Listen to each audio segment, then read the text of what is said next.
ஜோதிடம் தெரிந்தவர்களுக்கும் ஜோதிடத்தில் ஆர்வம் உள்ளவர்களுக்கும் ஒரு சில நிலைகளில் பலவிதமான சந்தேகங்கள் இருக்கின்றன. இன்றைக்கு நம்ம பேசப்போகின்ற ஒரு விளக்கம் தரப்போகின்ற ஒரு கண்டென்ட் அது மாதிரியானது.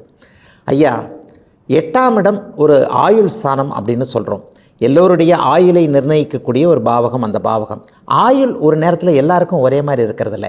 ஒருவர் 10 வயதில் அவருடைய முடிவை தேடிக்கொள்கிறார், ஒருவரோ 90 வயது வரைக்கும் இருக்கிறார், மத்தியமமாக 60-70 வயதில் அந்திம காலத்தை அடையக்கூடியவர்களாக இருக்கிறாங்க.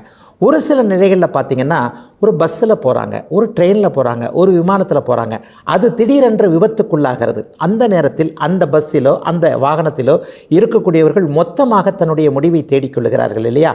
அப்படியானால் ஒரு பொது பயணத்தின் போது ஒருங்கிணையக்கூடிய அனைவருக்குமே அன்றைக்கே அந்த முடிவு வரும் என்பது போன்ற ஒரு நிகழ்வுகள் இருக்கிறதா? ஜோதிட ரீதியாக இது சாத்தியமா? அதாவது எல்லாரிடத்துலையும் ஒரு 200 பேர் 300 பேர் 1000 பேர், ஒரு ட்ரெயினில் 1000 பேர் போனால் கூட விபத்து நடந்தபோது அங்கே 100 பேருக்கு முடிவு வந்து விடுகிறது. அந்த 100 பேரும் அன்றைக்கே முடிவை தேடிக்கொள்வார்கள் என்கின்ற அமைப்பு ஜோதிட ரீதியாக இருக்குமா அப்படின்ற ஒரு சந்தேகம் நிறைய பேருக்கு இருக்குது. ஆம், உண்மைதான். அதாவது ஒரு தேசிய பேரழிவு என்பது வேறு, ஒரு தனி மனிதர்கள் 100, 200, 1000 பேராக முடிவை தேடிக்கொள்வது என்பது வேறு. இந்த இடத்துல பார்த்திங்கன்னா கண்டிப்பாக ஒரு ஆயுள் முடியக்கூடியவர்கள் அனைவருமே அந்த விமானத்தில் ஒன்று கூடுகிறார்கள் அப்படிங்கிறது தான் உண்மை. 1000 பேர் ட்ரெயினில் போகிறாங்க, 100 பேருக்கு மட்டுமே, ஒரு 2 கோச் மட்டுமே விபத்துக்குள்ளாகி 100 பேருக்கு சில முடிவுகள் வருகின்றன. இந்த முடிவை சந்திக்கக்கூடிய அவர்கள் அனைவருக்குமே அன்றைக்கு இந்த இடத்தில் அவர்கள் போவார்கள் என்கின்ற அமைப்பு, அந்த நிகழ்வுகள் எல்லாமே ஜோதிட ரீதியாக 8ஆம் பாவகத்தில் அன்றைக்கு அவர்களுக்கு ஆயுள் முடியும் என்பது பதியப்பட்டிருக்கும் என்பதை கண்டிப்பாக விஞ்ஞான ரீதியாக ஜாதக அமைப்புகளின் மூலமாக நிரூபிக்க முடியும்.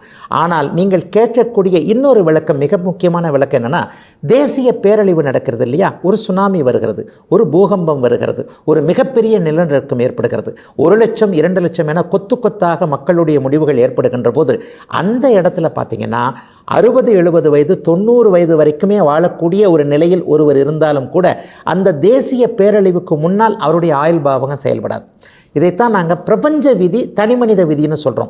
தனிமனித விதியின் அடிப்படையில் ஒருவருக்கு 8ஆம் பாவகம் எத்தனை வலிமையாக இருக்கிறதோ அவர் மிகச்சிறிய விபத்துகள் போன்றவைகள் நடக்கும்போது, ஒரு விமான விபத்தில் 200 பேர் இறந்து போகிறாங்கன்னா அந்த 200 பேரும் அன்றைக்கு ஒன்று கூடுவார்கள், அவர்களுடைய ஆயுள் அங்கே முடிய போகிறது என்பது நிச்சயமாக 8ஆம் பாவகத்தில் பதியப்பட்டிருக்கின்ற ஒரு காரணத்தினால். ஆனால் ஒரு தேசிய பேரழிவு, ஒரு சமூகம், உலகத்திற்கே ஒரு பெரிய தொந்தரவுகள் வருகின்றன. ஒரு சுனாமி வருகிறது, 1 லட்சம் பேர் இறந்து போகிறாங்க.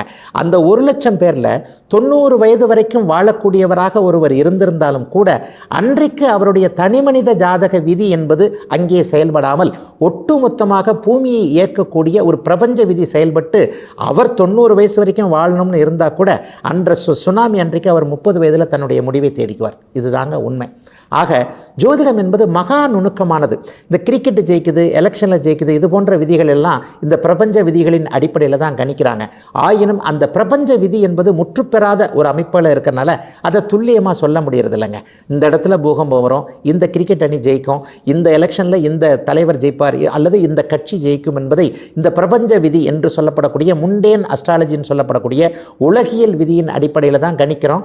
ஆனால் அந்த விதிகள் முற்றுப்பெறாதனால எந்த ஜோதிடராலும் அதை முழுமையாக சொல்ல முடியாது. ஆனால் ஆயுள் முடிகின்ற இந்த தனிமனித விதி என்பதை எத்தகைய ஓரளவுக்கு ஞானமுள்ள எந்த ஒரு ஜோதிடராலும் நிச்சயமாக சொல்ல முடியும். ஆகவே இந்த விளக்கத்தின் மூலமாக பொதுமக்கள், அதாவது சமூகத்திற்கென்று ஒரு தனி ஜோதிட விதி இருக்கிறது, தனி மனிதனுக்கென்று ஒரு தனி ஜோதிட விதி இருக்கிறது என்பதை நீங்கள் நிச்சயமாக நல்ல விதமாகவே உணர்ந்து கொள்ள முடியும். இதுவரை 12 ராசிகளுக்கான இன்றைய ராசி பலன்களையும் ஜோதிட சந்தேகத்திற்கான விளக்கத்தையும் பார்த்தோம். மீண்டும் நாளை காலை இதே நல்ல காலம் பிறக்குது நிகழ்ச்சியில் உங்களை சந்திக்கும் வரை உங்களிடமிருந்து விடைபெற்றுக் கொள்வது உங்கள் ஜோதிடர் ஆதித்ய குருஜி.